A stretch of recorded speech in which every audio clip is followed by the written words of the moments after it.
नमस्कार. परखड मतमध्ये आपलं स्वागत. आज आरक्षणाविषयी बोलतोय. पण थोडं वेगळं, की आरक्षणाविषयी जे वृत्तांकन होतं वर्तमानपत्रात आपल्या आणि त्याविषयी जी मतमतांतरं प्रकाशित होतात, ती फार एककल्ली असतात. आरक्षणाच्या धोरणाला पाठिंबा देणारे असतात. आक्षेप एवढाच, की दुसरी बाजू कधीच वाचकांच्या समोर येत नाही. आरक्षणाच्या विरोधी लिहिणाऱ्याला व्यासपीठ नाहीये.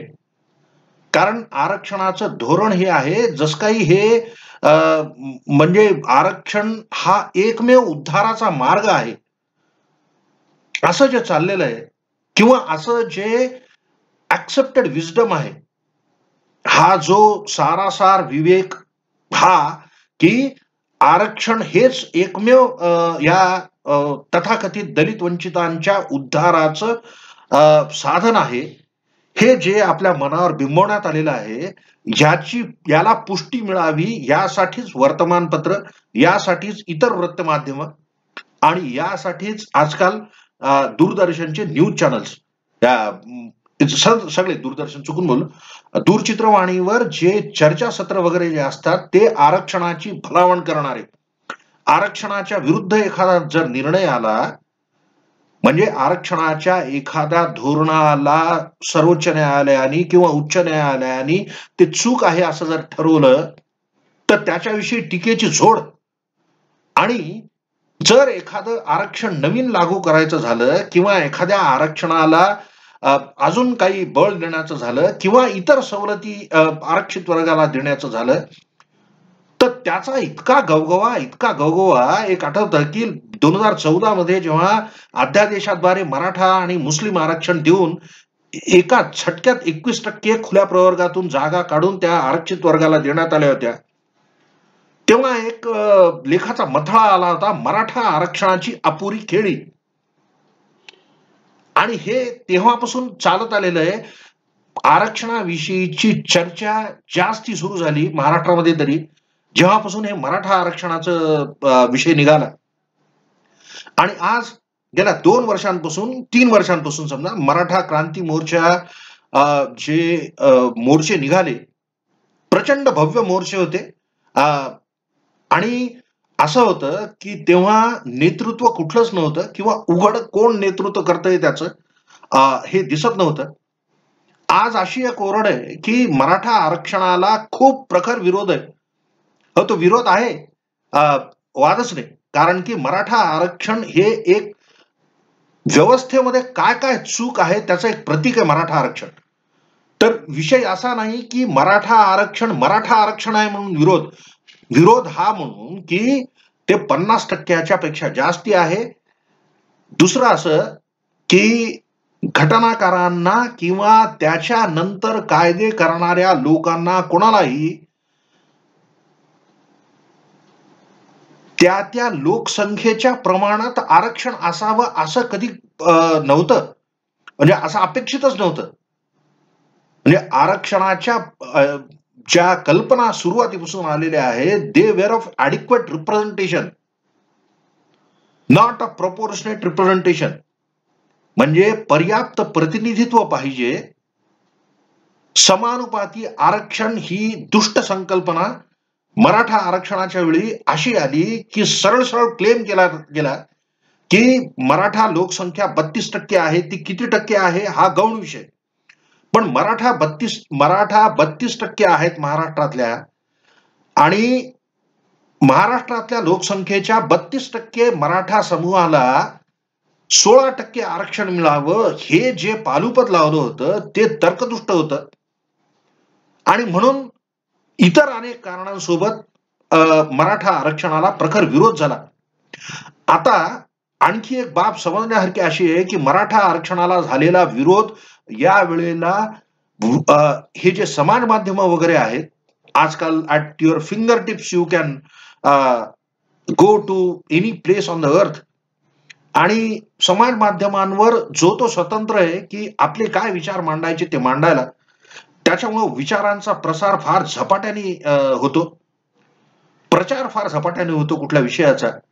मराठा आरक्षणाला समर्थन सुद्धा जे मिळालं, जे प्रचंड यशस्वी जे मराठा क्रांती मोर्चे झाले, मूक मोर्चे झाले, याचं यश सर्वस्वी समाज माध्यमांचं यश होतं, अर्थात संघटन होतं, अर्थात जी अस्वस्थता होती त्या अस्वस्थतेला व्यवस्थित चॅनलाइज केलं गेलं म्हणून इतकं सगळं घडून आलं. तरी पण मराठा आरक्षणाला होणारा विरोध हा इतकाच विरोध मंडल कमिशनला जेव्हा मंडल कमिशनचे रिकमेंडेशन जेव्हा सरकारने घ्यायचे ठरवले, तेव्हा सुद्धा मंडल आयोगाच्या शिफारसींना विरोध झाला होता. महाराष्ट्रात झाला नाही, कारण महाराष्ट्रामध्ये इतर मागासवर्गीयांना आधीपासून सवलती होत्या. पण जिथं इतर मागासवर्गीयांना सवलती नव्हत्या त्या भागांमध्ये आणि विशेषतः उत्तर भारतामध्ये भयंकर मोठा प्रक्षोभ झाला आरक्षणाच्या धोरणाविरुद्ध.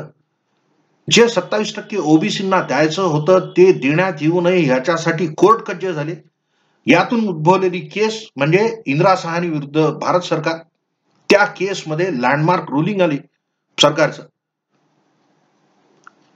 हे सगळं काढणं अशासाठी की मराठा आरक्षणाच्या भोवती जी चर्चा झाली एकंदरीत सर्वच वर्तमानपत्रांमध्ये, सर्वच टीव्ही चॅनल्सवर, न्यूज चॅनल्सवर ह्याच्याविषयीचे चर्चासत्र काही काळ अक्षरशः दररोज चालू होते, अक्षरशः दररोज. आणि ह्या सगळ्यांमध्ये मराठा आरक्षण योग्य आहे की नाही हा विषयच नव्हता. म्हणजे मराठा आरक्षणाची समीक्षा कुठेही झाली नाही. आणि तिथपासून जी सुरुवात झाली ती आता मराठा आरक्षण स्थगित झाल्यानंतर हळूहळू वेगळ्या विषयांकडे चालली आहे. आणि हे वेगळे विषय कुठले की मराठा समाजाचा अंतर्भाव आधीच ओबीसी मध्ये व्हायला पाहिजे होता, किंवा ओबीसींना जे आरक्षण दिलेलं आहे मंडल कमिशनच्या रिकमेंडेशनच्या वरून त्याला बेसिस नाहीये, अशा चर्चा. परवा एक लेख होता खूप विस्तृत लिहिलेला, आणि त्या लेखाचं असं की ते बिनबुडाचा लेख होता तो, की त्यामध्ये त्या लेखकाला काय म्हणायचंय काय नाही हे कळायला मार्ग नव्हता. क्रीमी लेअर विषयीचा लेख होता. आणि लेखकाचं नाव न घेणं, वर्तमानपत्राचं नाव न घेणं, पण त्याच्यात असं सांगितलं होतं की क्रीमी लेअर जर अनुसूचित जाती जमातींना लागू केला तर तो अन्याय ठरेल. हे कधी की सर्वोच्च न्यायालयाने असं ठरवलेलं आहे की क्रीमी लेअर हे अनुसूचित जाती जमातींना लागू करावं सरकारने. या सर्वोच्च न्यायालयाच्या निकालाचा आदर करणं हे एकीकडं, किंवा त्याला विरोध करणं हे एकीकडं, पण तो अन्याय ठरेल हे जे लावून धरलंय हे एक ठराविक माइंडसेट मधून येत आहे. आणि हा ठराविक माइंडसेट जो आहे, जो वर्तमानपत्रांना, जो टीव्ही चॅनल्सला आरक्षणाच्या विरुद्ध बोलू देत नाही, आरक्षणाच्या विरुद्ध बोलणाऱ्यांना टीव्ही चॅनल्सवर आणि वर्तमानपत्रांमध्ये लिहू देत नाही,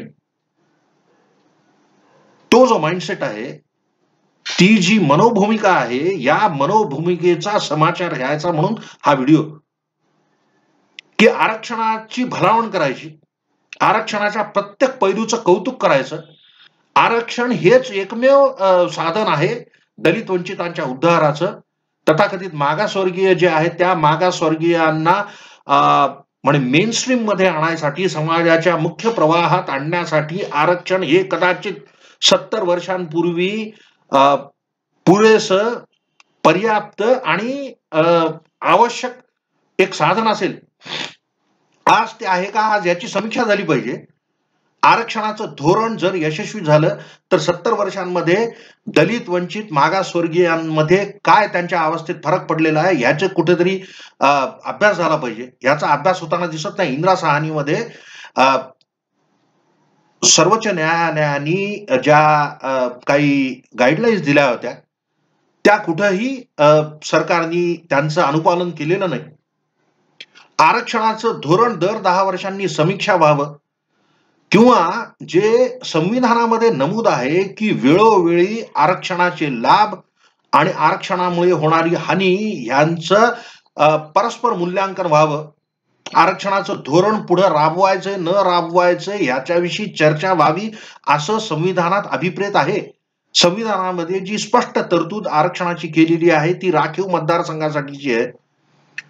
म्हणजे लोकसभा विधानसभा ह्यांच्यामध्ये ज्या निवडणुका होतात त्यांच्यासाठी राखीव मतदारसंघ हे आरक्षणाचं मूळ आणि त्याच्यानंतर आरक्षणाचा पाया जो म्हणू शकतो संविधानामध्ये तो आरक्षणाचा पाया आहे. अनुच्छेद 16 मध्ये जी तरतूद आहे की रोजगार निर्मितीमध्ये शासन जेव्हा विचार करतं तेव्हा अनुसूचित जाती जमातींना रोजगारामध्ये आरक्षण सरकार देऊ शकतं. ह्या एका तरतुदीचा लाभ घेऊन त्याच्यातून किती गैरप्रकार चालवलेत, खुल्या प्रवर्गाला किती ह्याच्यामुळं गर्तेत यावं लागलं याच्याविषयी कुठेही चर्चा होताना दिसत नाही.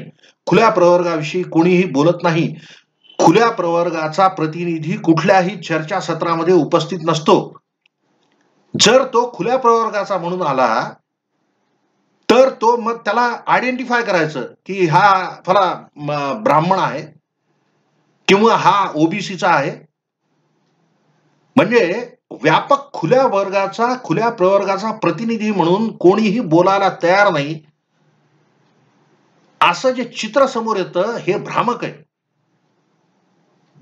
कारण खुल्या प्रवर्गाला आवाज नाहीये. ह्याचं कारणच हे की या खुल्या प्रवर्गाला स्वतःचा आवाज स्वतःचं मत व्यक्त करायला व्यासपीठ नाही मिळत आणि हे व्यासपीठ न मिळू देण्यामागे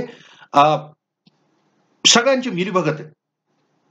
म्हणजे वृत्तपत्रांचे मालक, त्याच्यामध्ये टीव्ही चॅनल्सचे मालक, त्याच्यामध्ये संपादक, त्याच्यामध्ये पत्रकार, त्याच्यामध्ये राजकीय नेते या सगळ्यांनी मिळून आरक्षणाभोवतीचं जे चर्चा विश्व आहे हे चर्चा विश्व व्यापून टाकले.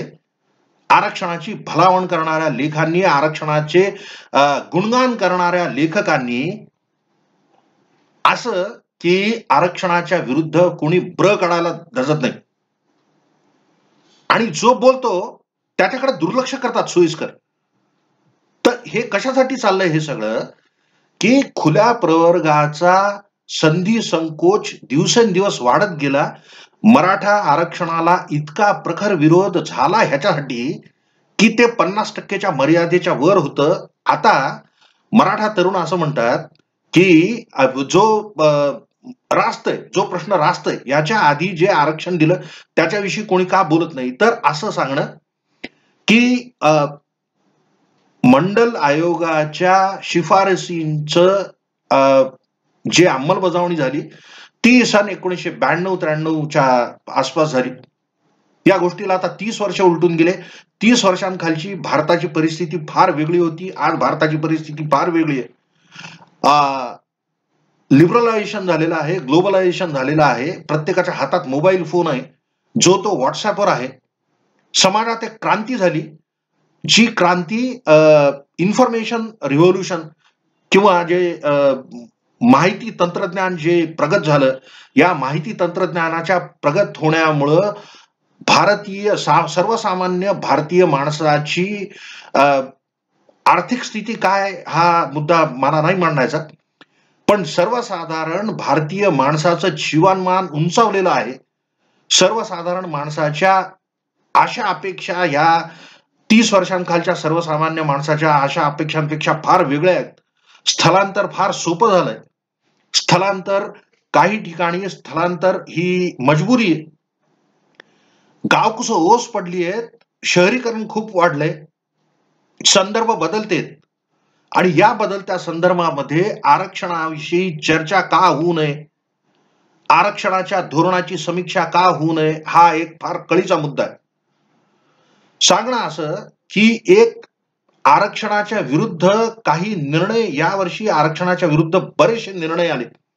सर्वात आधी तर सर्वोच्च न्यायालयाने ठरवलं की आरक्षण हा मूलभूत अधिकार नाहीये, तो राज्याच्या विवेकाचा प्रश्न आहे. The state may or may not grant reservation. आणि हायकोर्ट किंवा सुप्रीम कोर्टाला असे अधिकार नाहीयेत की त्यांनी सांगावं एखाद्या राज्याला की तुम्ही आरक्षण लागू करा. कारण आरक्षण हा मूलभूत अधिकार नाही. त्याच्यामुळं रीड ज्युरिस्डिक्शन मध्ये सुप्रीम कोर्ट किंवा हायकोर्ट असा आदेश राज्य सरकारला देऊ शकत नाहीत. हा एक फार मोठा निर्णय होता. आणि त्याच्यानंतर वेगवेगळ्या आरक्षणाच्या धोरणाच्या विरुद्ध एकंदरीत निर्णय येत गेले सर्वोच्च न्यायालयाचे. मराठा आरक्षणाला मिळाली स्थगिती ही आरक्षणाच्या विरुद्ध जो कल आहे त्याचाच एक पैलू आहे. अनुसूचित जातींमध्ये त्यांच्यामध्ये सुद्धा वर्गीकरण होऊन काही अनुसूचित जातींना इतर अनुसूचित जातींपेक्षा जास्ती आरक्षण देण्याचं पंजाब सरकारचं जे धोरण आहे ते सुप्रीम कोर्टाने मान्य केलं. त्याच्यानंतर 100% आरक्षण अनुसूचित जमातींसाठी दिलेलं जे आंध्र प्रदेशमध्ये होतं, चेरावोटलू राजू नावाच्या एका केसमध्ये सुप्रीम कोर्टाने एप्रिलमध्ये एक निर्णय दिला की 50%च्या वरचं आरक्षण हे कसंही केलं तरी चूकच आहे. 50% आरक्षण हाच कायदा. असे अनेक आरक्षणाविषयीचे निर्णय आलेले आहेत. त्याच्यावरून एक असं होतंय की the jurisprudence is moving away towards a more rational view of reservation as a policy. म्हणजे आरक्षण ह्याची धोरणात्मक समीक्षा करताना त्याच्यामध्ये काहीतरी चूक झालेला आहे. आणि आता जे आरक्षणाला समर्थन करणारा जो सर्वोच्च न्यायालयाचा दृष्टिकोन होता तो दृष्टिकोन बदलत चाललाय की काय, इतकं मागील वर्षात झालेल्या आरक्षणाविषयीच्या न्याय निर्णयावरून बोलता येतं. हे सगळं सांगणं ह्याच्यासाठी की ह्याच्यावर पुरेशी समीक्षा, याच्यावर पुरेशी चर्चा वर्तमानपत्रात, जनरल इंटरेस्टच्या वर्तमानपत्रात होत नाही. तुम्ही आम्ही जे वृत्तपत्र रोज वाचतो याच्यामध्ये या गोष्टींविषयी उल्लेख नाही. जे उल्लेख येतात ते आरक्षणाची भलावण करणारे असतात. तर्कदुष्ट काहीतरी लिहायचं, त्याचा सध्याच्या मराठा आरक्षणाशी संबंध जोडायचा आणि मग न्यायालयाच्या निर्णयांवर संशय व्यक्त करायचा. सर्वोच्च न्यायालयाचे निर्णय जर अंमलात आले तर तो अन्याय होईल असा कांगावा करायचा. मुळात समजून घेणं हे आवश्यक आहे की हे आरक्षणाचं समर्थन करणारे लोक किती म्हणजे विचित्र बोलू शकतील. आता परवाच्या लेखामध्ये जो उल्लेख केला मी त्याच्यामध्ये एक असं आहे की आरक्षण हा आरक्षणाचा भाग म्हणजे अस्पृश्यतेमुळे लोकांना सहन करावा लागणाऱ्या किंवा जे यांच्या आधीच्या पिढ्यांनी म्हणे सहन केलं त्यांची नुकसान भरपाई म्हणून आरक्षणाचं धोरणाचा काही लोक विचार करतात. कोण काही लोक विचार करतात ते त्या लेखामध्ये नमूद नाहीये. काही लोक विचार करतात, सांगोवांगी काहीतरी बोलायचं, त्याला आम्ही कायद्यामध्ये हिअरसे म्हणतो. कोणीतरी असं म्हणलं ते मी ऐकलं, तुझं स्वतःचं काय मत आहे ते सांग ना. तुला वाटतं का नुकसान भरपाई आहे म्हणून? कसं नुकसान कोणी केलं, कधी केलं? ह्या गोष्टीला प्रमाण नाहीये की अस्पृश्यता होती. या गोष्टीला प्रमाण नाहीये की कोण्या एकेकाळी भारतामध्ये शिक्षण व्यवस्थेमध्ये कोणाला वंचित ठेवलं जात होतं. उलट संशोधनांती असं की भारतामध्ये अतिशय प्रगत शिक्षण व्यवस्था होती. दलित वंचितांना शिक्षणापासून दूर ठेवला जात होतं. हा ब्रिटिशर्सनी केलेला कांगावा आहे. आणि मॅकॉलेनी जी शिक्षण पद्धती आणली त्या शिक्षण पद्धतीचा कणा हा होता की भारतीय शिक्षण पद्धतीचा कणा मोडून टाकायचा. आणि याच्यामुळं ते जे 100 वर्षाखाली, 150 वर्षाखाली, 200 वर्षाखाली जे काय ब्रिटिश सरकारने केलं ते आपल्यावर थोपवलं गेलं. आणि हे जे डावे आणि मला बोलायला फार आवडतं हे की हे जे डावे आहेत ना आणि तथाकथित समाजवादी, तथाकथित उदारमतवादी, धर्मनिरपेक्ष ही जी काय गौरविल्या जाणारी आपली म्हणे परंपरा आहे कुठली, त्या परंपरेमध्ये जे जुनं भारतीय होतं ते वाईट. आणि म्हणून मग काहीतरी कांगावा करायचा की अशी अस्पृश्यता होती, तशी अस्पृश्यता होती. आज अस्पृश्यता राहिली का? आज अॅट्रॉसिटीज ऍक्टचा प्रभावी वापर होऊन बऱ्याच ठिकाणी मी म्हणतोय ह्या स्वरूपाचे गुन्हे होत नाहीत हे चित्र आहे. आणि आरक्षणाचं एक असं की आरक्षणाचं धोरण का कोणी कशासाठी केलं हा एक फार वेगळा विषय. आज आरक्षणाची आज गरज आहे का याच्याविषयी समीक्षा व्हायला कोणीतरी तर सुरू केलं पाहिजे. व्यासपीठ तर मिळालं पाहिजे की जे चर्चासत्र विद्यापीठ आयोजित करतात, ज्या वक्तृत्व स्पर्धा होतात, यांच्यामध्ये आरक्षण चांगलं का वाईट ही चर्चा होत नाही. आरक्षणाचे वेगवेगळे पैलू, मग त्याच्यामध्ये सरकार कसं कसं सवलती देत चाललंय आरक्षित वर्गाला, खुल्या प्रवर्गाला वंचित ठेवून खुल्या प्रवर्गाचा संधी संकोच करून दिलेलं आरक्षण, या आरक्षणातून कोणाचं काय भलं झालेलं आहे याच्याविषयी सविस्तर चर्चा व्हायला पाहिजे. आरक्षणाच्या 70 वर्षाच्या धोरणामध्ये हे स्टार्स आहेत, या लोकांना आरक्षणाचा हा फायदा झालेला आहे, असे कुठले स्टार्स, असे कुठले आयकॉन्स, असे कुठले सेलिब्रिटीज माझ्या बघण्यात नाही. आणि हे का की तशा प्रकारची समीक्षा, तशा प्रकारचं वृत्तांकन, तशा प्रकारचं काय म्हणू रिपोर्टिंग कुठल्याच वर्तमानपत्र करत नाही. कुठल्याही वर्तमानपत्राला, कुठल्याही वृत्तसंस्थेला किंवा कुठल्याही टीव्ही चॅनलला समीक्षा करायची नाही आरक्षणाच्या धोरणाची. याच्यावर खूप बोलण्यासारखं आहे. आज इतकं सांगणं की हे जे बोलावं वाटलं, हे याच्यासाठी बोलावं वाटलं की मग मी आज एक ट्विट केलंय. ठीक आहे, तो माझा वैयक्तिक विषय झाला, पण खरंच असं आहे की समाजामध्ये आरक्षण हे धोरण जे आहे, या धोरणाची समीक्षा करणारी एक कुठली तरी एक यंत्रणा पाहिजे. आणि हे सरकारने सुद्धा आता ह्याच्यासाठी पहल केली पाहिजे. सरकारने सुद्धा काही पावलं उचलली पाहिजेत की आरक्षण हे धोरण म्हणून यशस्वी झालंय का, यशस्वी जर झालं असेल तर यापेक्षा चांगल्या प्रकारे कसं राबवता येईल. खुल्या प्रवर्गाला ज्या संधीचा संकोच होतो त्याच्या बदल्यात खुल्या प्रवर्गाला इतर काही देता येईल का. गुणवत्तेचं जे हनन होतं, अपात्र विद्यार्थी चांगल्या चांगल्या कॉलेजेस मधल्या सीट्स घेऊन जातात. कट ऑफ नसल्यामुळं पूर्णपणे एखाद्या कोर्सला, चूक शब्द आहे हा, नालायक, पण अपात्र हे व्यक्त करत नाही शब्दाचा अर्थ. म्हणजे एखाद्या कोर्ससाठी जे लोक बिलकुल सुटेबल नाहीत अशा लोकांना सुद्धा फक्त कट ऑफ नसल्यामुळे त्या परीक्षेला ते अपियर झाले म्हणून त्यांना त्या अभ्यासक्रमांमध्ये प्रवेश मिळतो. नोकरीसाठी किमान पात्रता जी आहे त्या किमान पात्रतेनुसार पुढे परीक्षा न घ्यायचं धोरण आता वर्ग 3 आणि वर्ग 4च्या लोकांसाठी ठेवलंय. फक्त मुलाखतीवर हे चाललेलं आहे. शिक्षण व्यवस्थेमध्ये मार्क कसे येतात, ती पात्रता कशी गणल्या जाते ह्याच्याविषयी जास्ती बोलणं नको, सगळ्यांना माहिती येते. तर हे जे सगळे विषय आहेत, या सगळ्या विषयांमधून मी विस्ताराने अजून एकदा बोलायचं मला याच्याविषयी. आज जे काय कव्हर केलेलं आहे, I hope that it is to the liking of people. म्हणजे ह्या व्हिडिओला जास्ती व्ह्यूअर्स मिळणार नाहीत हे मला माहिती आहे. तरी पण जे चोखंदळ दर्शक असतील त्या चोखंदळ दर्शकांना माझी एक विनंती की मी जे बोलतोय याचा विचार करावा.